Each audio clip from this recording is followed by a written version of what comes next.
Hey there everyone, I have some good news. Recently, I collaborated in TonySonic's Everything Wrong with Charlie 5 Sonic Boom Rise the Lyric video.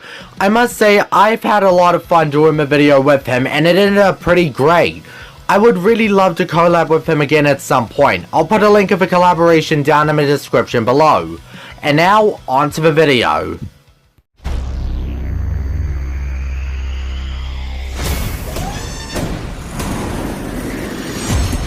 Hey, you, looking at the screen. Let me ask you a question. Do you like awesome things that are awesome? Then you gotta play this game, dude. It's friggin' cool and crazy addictive, like popping bubble wrap addictive.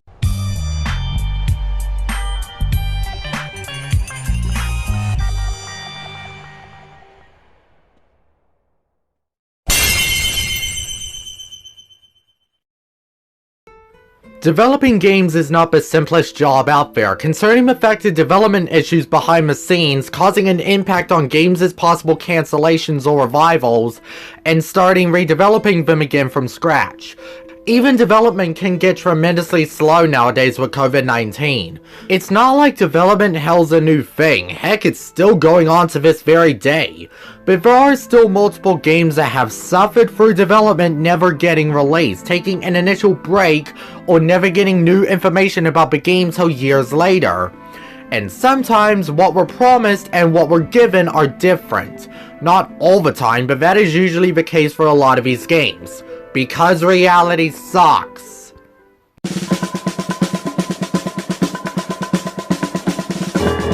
Valve has a pretty strong track record under its belt. Their development cycle has been pretty not so great, although at least the hell is not as bad, unlike another company.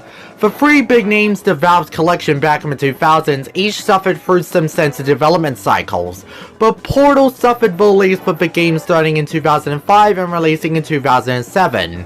Half-Life 2 started its development in 1999 and eventually got released in 2004, with critical acclaim and highly positive reception. I mean, hey, it's not that bad nowadays with big budget games usually taking 3 to 5 years. The worst of the three, however, has to go to Team Fortress 2 with a 9-year development cycle. Starting in 1998 under the name of Team Fortress 2 Brotherhood of Arms, where instead of it being comedic and cartoony, it looked more realistically militaristic. However, after that, the game was given no information for 6 years until it was regularly featured in Wired News' annual Vaporware list and was officially released in October 2007. This development cycle is worse than Half-Life 2 is because at least with that game, we were able to keep track on everything during its cycle, even being featured in E3 2003 with questionable wonders why there was no playable demo there, but I digress. Valve pulled some Yu-Gi-Oh crap sending the game in the Shadow Realm for 6 years with no info until showing up again on a Vaporware list. But the game at least turned out to be an addictive success that survived for years and still has a huge cult following to this very day. At least TF2 lived up to the hype, unlike some others.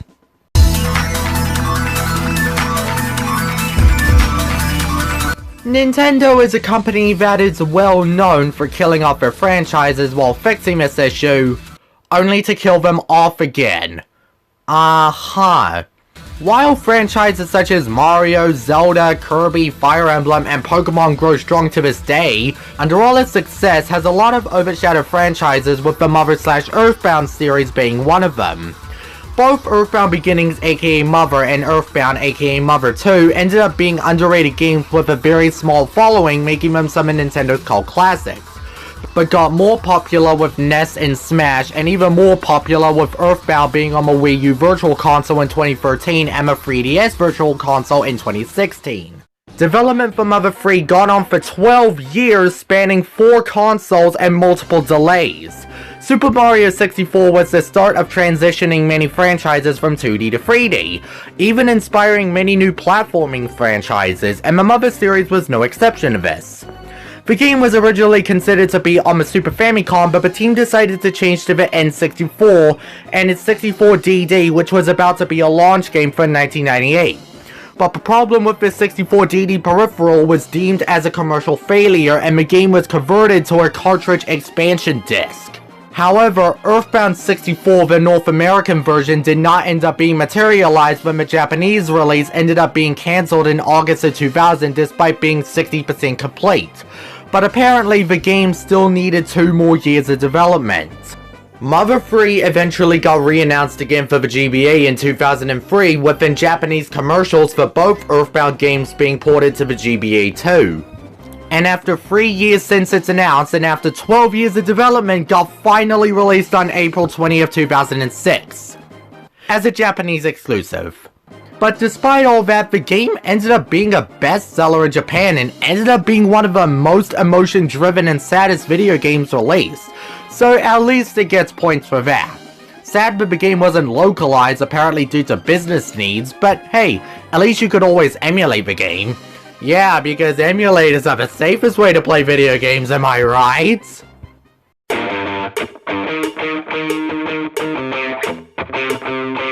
You may have noticed from a lot of games suffering through development hell is how a lot of them come out while not as expected as you wanted. You could tell how much time and effort the developers put into making it. There's a saying I like, if you rush, you mush. Basically, if you focus on what needs to be made, done, or fixed, and the most important part, enjoying yourself, something worthwhile will be made. On the other hand, Ride to Hell Retribution proves that even after 5 years of its development, it was just 5 years of the developers being lazy. Hey everyone, it's User1 Campbell from the future with a very important message. I said that Ride to Hell's development was lazy, but the truth is actually that the development ended up being rocky because of the closing of Deep Silver Vienna, which could be the reason why it was finished in the state it was in. So for once in YouTube history, Ride to Hell one-ups a content creator. God, that makes me feel bad. Anyways, back to the video. Everyone and their friends have ripped this game a new one. It's no surprise that this is considered to be one of the worst games ever made. Bad brightly graphics, a tedious soundtrack, bland story, stereotypical characters, terrible frame rate, hilariously bad voice acting, horrible mouth movements, frick ton of load screens, and of course, offensive portrayal of women and awkward sex scenes. And to think it took 5 years to develop. I don't want to disrespect anyone in Technics, but if it took 5 years for the game to come out in a buggy, glitchy, and technical mess that makes Sonic 06 look good in comparison, then that's the epitome of laziness at its finest. The game was announced in 2008 as simply just Ride to Hell, originally conceptualized as an open world game allowing usage of driving both cars and motorbikes. According to an early trailer, it was due to release in 2009, but various gaming websites reported the game as cancelled. The game also ended up being removed from Deep Silver's official website, which Ride to Hell was published by Deep Silver. The closing of Deep Silver Vienna in early 2010 did not stop Technics from the continuation of this game's development, which then had the change of the game's open world elements ended up removed and splitting the game into several titles. And then in April of 2013, Ride to Hell ended up resurfacing as free games. Route 666, a PSN and Xbox Live arcade game handled by Black Forest Game, Beatdown, a mobile platform game, and of course, Retribution, officially releasing in June 2013, and Australia got it on Independence Day. And it was released in an unfinished state, ended up as being known as one of the worst video games of all time. The reason why Ride to Hell Retribution is on here is how funny it is. Development wise, it was slightly rocky, not as much as Mother 3, but Ride to Hell Retribution is higher because the game took 5 years and it still ended up being an unfinished yet somehow still playable video game. But it just goes to show that Technics really needed a few more years to fresh everything out or patching most of the glitches and fixing the eye-assaulting visuals. But even if that's the case, we still got a game with a bad story with disgusting hot makeout scenes. Time to put that fucking piece down, cowboy.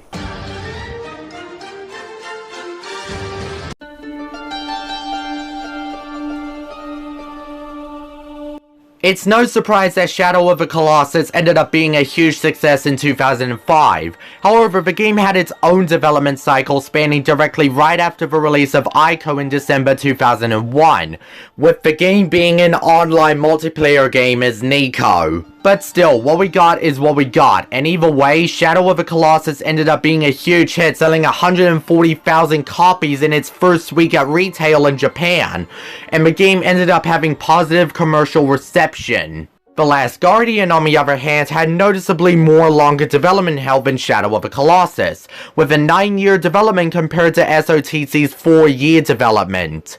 The Last Guardian started getting developed in 2007, employing the design first subtraction approach director Fumito Ueda used for his previous games. With Shadow of the Colossus, Fumito Ueda had intended the game to have the players be more emotionally connected between Mono and the Colossi, but was absolutely surprised to find out that the players were more strongly connected to Wander and Aggro, which inspired him for the concept of his next game, since he found out that people were drawn to games with lifelike creatures and needed something similar to attract the broad audience. Ueda basically based Trico's behavior on his childhood experiences growing up in a home with animals. Sony officially announced the game at E3 2009 and planned a release year for 2011 on the PS3, but the game suffered numerous delays, which was mainly caused by many members of Team Ico departing Sony to form Gen Design, and hardware design pushed the game for the at the time newly released PS4 in 2012, with people speculating and got skeptical that the game may not see a release. The game was reintroduced at E3 2015 and released in early December 2016. While not as praised as its predecessors, the game ended up getting good praise with some critiques about the gameplay. Fumito Ueda was going to include a demo on their upcoming release PS3 HD collection for their previous games, but ended up not getting included. And there were definite struggles during development. Aside from many of Team Ico's members departing, in 2015, Shuhei Yoshida said that the 2009 trailer felt too spec'd up, running on a lower frame rate on PS3, and had to speed it up for the presentation. Ueda also departed from Sony in December 2011 due to a sense of crisis within myself about a lot of things on the news about the delay. Sheesh.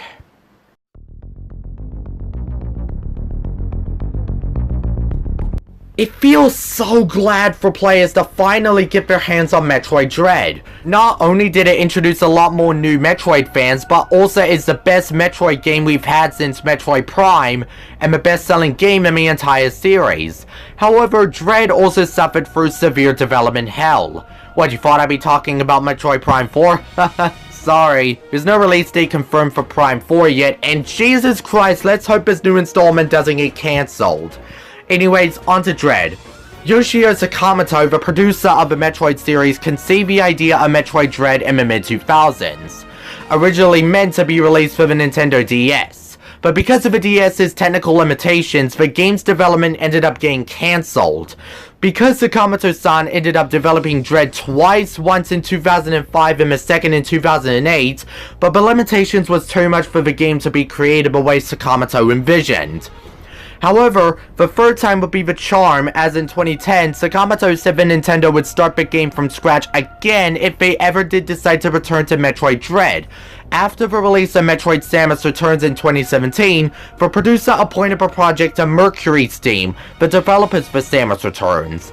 The game ended up getting revealed at E3 2021 with lots of hype and got officially released on October 8th. After a couple cancellations, Dread finally became a playable masterpiece with a worthwhile wait, and the game ended up being the best-selling game in the series. Third time really is the charm. This, however, makes me very scared for Metroid Prime 4.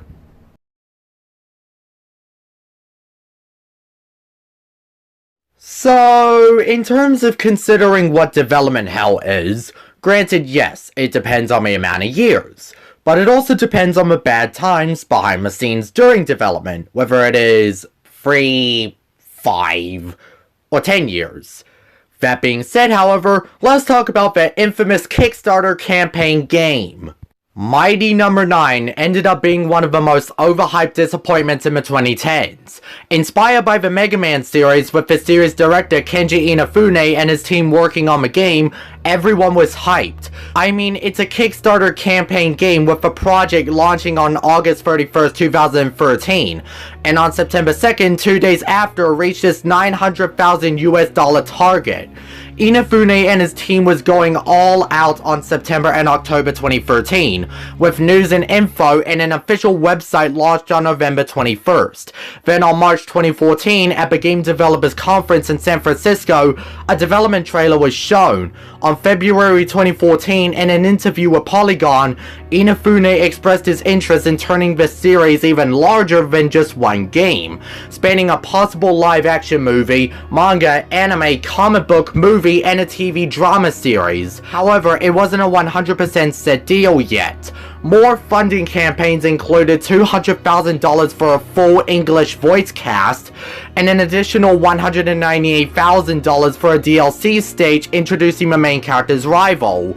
An animated series was announced at the Anime Expo in 2014 and was set to air in early 2016, but failed to do so without any reasoning. The game had been delayed for a third time, which led to fan disappointment voiding faith in the project, and the Masterclass trailer was released with very negative feedback, with the CEO of Inti Creates publicly criticizing it on Twitter, basically scolding Deep Silver. And the funny thing is that Inti Creates were also developers for the game alongside Concept. A month later, the game officially released on June 21st of 2016, and the critical reception for the game was harsh, with the game getting mediocre reviews.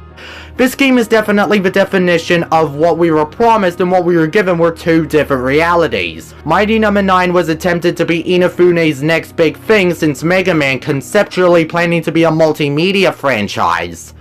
But because we've had to wait a bit of 3 years for the game, it ended up being too mighty and bombed big time. I feel so sorry for Inafune-san because this was going to be one of the biggest modern franchises ever conceived. Who else would love to see that alternate timeline?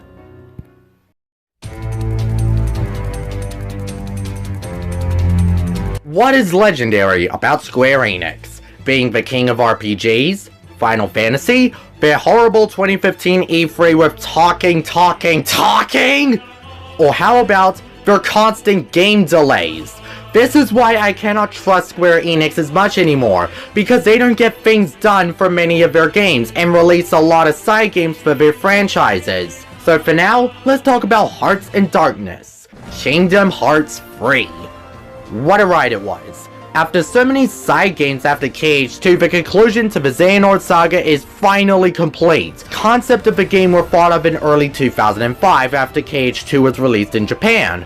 But however, the team that worked on KH2 were the production team working on the, at the time, Final Fantasy Versus 13.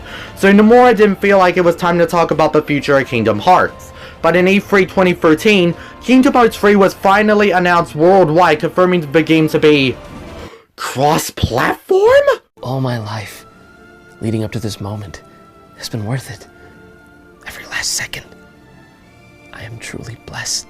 However, directly after the E3, Nomura claimed that he announced the game early, based on where the game stood in development. However, Nomura was the director for both KH3 and Versus 13, now called Final Fantasy 15, and confirmed that there is going to be a gap release for both games, as he wants both games to be released in perfect quality. A short trailer appeared at the end of the KH 2.5 HD Remix trailer in E3 2014. Nomura revealed the engine's been changed to the Unreal Engine 4, and has been given the most amount of in-game news throughout 2018. Development of the game is completed by November 20th and officially released a couple months later in late January 2019. A lot of people complained about KH3's development as well as the multiple side stories during the time, but I beg to differ, because we got to see more of the expansive universe that basically every single game has been referenced in KH3. Even the obscure Union X with the one little moment of Ephemer, or however the frick you pronounce his name, blah blah blah.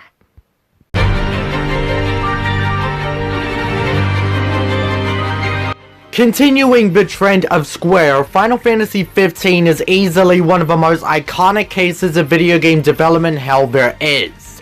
The game started off as Final Fantasy Versus 13 with development beginning in 2006, originally conceptualized as a spin-off from the Fabula Nova Chrysalis sub-series, and the project suffered from troubled development but only made fragmentary appearances the next 6 years. In early 2007, there were discussions of changing the game from being a spin-off to the next mainline entry in the series, and that the PS3 version was scrapped because of the technical issues and changed the engine to the Luminous engine. So, from the start of development in 2006 to 2012, Versus 13 was only 20 to 25% complete. Wowzers! The entire development team ended up being reshuffled and started over again when Tabata, who at the time was the co-director for the game, took over from Nomura. Other replacements included the original story's opening and the original main heroine Stella replaced by Luna Freya. And looking from the trailer, Stella's a better character than Luna Freya in my eyes. And then the game ended up officially released on November 29, 2016, and the Windows edition released in 2018 on March 6. Final Fantasy XV ended up being a very well-praised game, with the game receiving multiple DLC episodes, and the game's soundtrack being composed by over 5 different composers, counting the original soundtrack for the DLC episodes. It's such a shame that Final Fantasy Versus 13 was scrapped, because looking up a Cloud trailer would have ended up being the darkest game in the series, yet had the chance to be one of the greatest games Square ever made. Versus 13's legacy still lingers on to this day, with Kingdom Hearts 3 with Yuzora from the game in the video game Verum Rex, and even having a scene from one of the Versus 13 trailers replacing Noctis with Yuzora. Same graphics, same everything, and it seems like Kingdom Hearts 4 is going to be heavily inspired from Versus 13 too. Honestly, this game did change Square Enix's legacy, a company with multiple game release gaps. God, I really am scared for these 2 upcoming games specifically. A bit of a double kill when you think about it.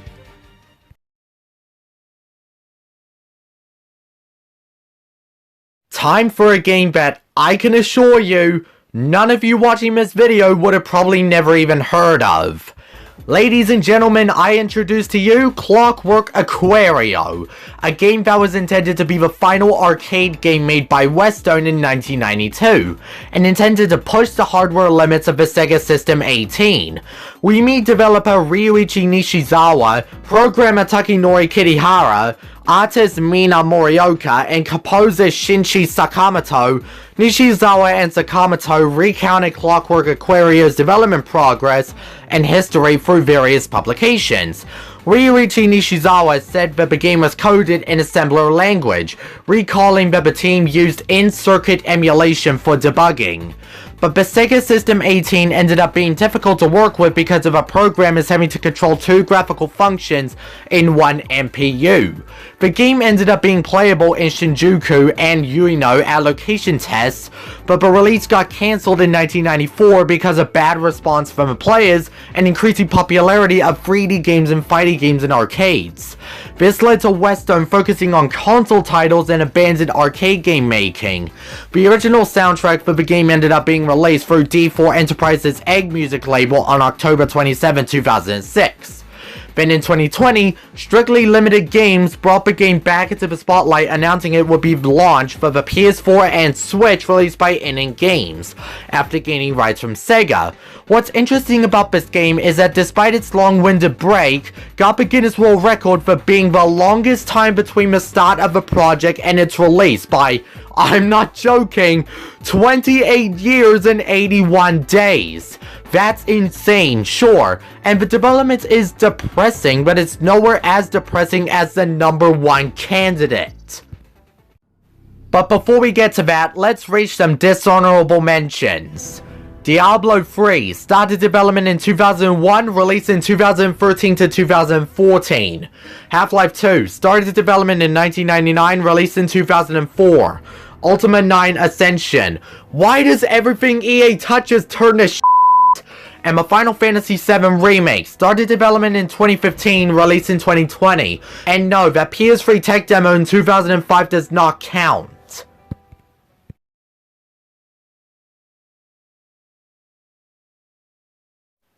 Duke Nukem Forever. Despite the game killing off the franchise for good, Duke Nukem as a franchise back in the day was a weird franchise of its time, but it still ended up continuing on with Duke Nukem 3D and Duke Nukem 64 being successes. After 3D was released, 3D Realms co-founder George Broussard announced Duke Nukem Forever on April 1997, and expecting to be released by the 1998 Christmas deadline. Another co-founder of 3D Realms, Scott Miller, thought that the franchise would survive for decades. George and Scott funded Duke Nukem Forever using profits from Duke 3D and other games and game marketing and publishing rights to GT Interactive. 3D Realms decided to begin development using the engine that was used for Quake 2, instead of switching to a new engine demonstrating the first trailer in E3 1998. Weeks after the convention, however, 3D Realms for some reason now decides to switch engines to the Unreal Engine, but in 1999, they switched engines again! In 2000, a developer who joined that year described it as a series of chaotic tech demos which led the staff to believe that George Broussard had no fixed idea of what the final game would be. And in December, the game was purchased by Take-Two Interactive, hoping to release it the following year.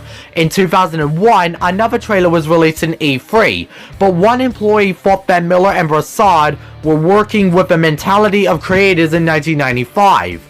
In 2003, only 18 people were working on the game full-time, and in 2006, 9 years after its first development, Broussard said that the team had screwed up, and because of that, half the team left.